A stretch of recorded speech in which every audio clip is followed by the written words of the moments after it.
I feel like that's so ridiculous that it doesn't even sound like a real part to the story, but I insist that this actually happened. When I was 19 years old, I was working in a walk-in tattoo shop. Back in the day, it was common that people would just walk in and ask for a custom tattoo on the spot. Obviously this approach isn't very common nowadays, but before this was kind of just the industry standard. When you're working in one of these environments, you come across some interesting characters from time to time. This one night in particular, this man named Ronald, for the sake of the story, comes walking in. Ronald was not my typical client. You know, I usually tattoo women, and most of my designs are pretty feminine overall. Ronald, on the other hand, was completely tattooed from head to toe. Those tattoos including a elephant with a trunk going down his finger so that he can go, and most notably, a perforation line tattooed all the way around his neck, and then right in the front underneath it says "cut here." You could say Ronald was an eccentric guy. You could also say that he and I are probably not the best artist-client matchup, and yet here we are. Ronald wants hinges tattooed on the backs of his knees, and I'm gonna be the guy to give them to him. So this is a pretty wild tattoo request as far as pain level goes, subject matter, placement.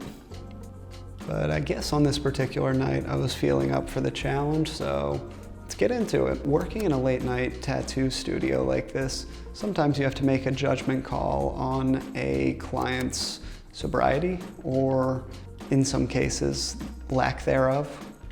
You know, he seemed sober enough, good enough for 19-year-old me, I suppose. I go in the back, draw something up for him, show it to him at the counter. He's stoked on it. Oh, it's perfect. Like, sweet. So I bring him back, we get into the tattoo, and all's going well. Ronald, he liked to take breaks throughout his tattoo, which is fine. I have nowhere better to be on this given night. I suppose halfway through the tattoo, it dawns on me that Ronald's not taking breaks to stretch out or to go smoke. He's taking breaks so that he can go to the bar next door and hammer shots.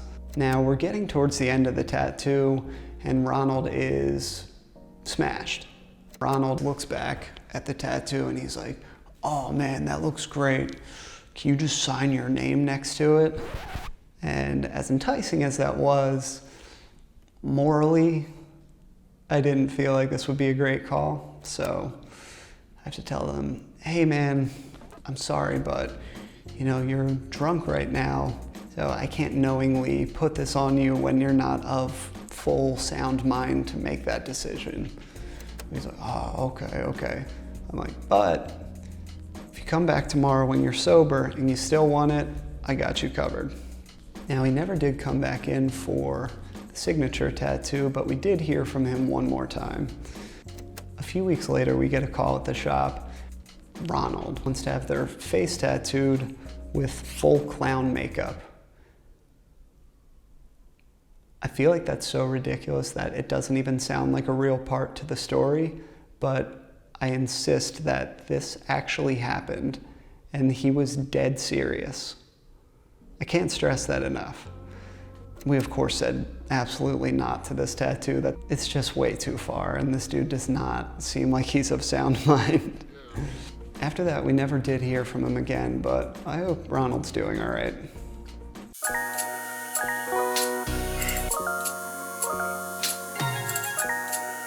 Hey guys, thanks for tuning in. I appreciate you checking out our channel.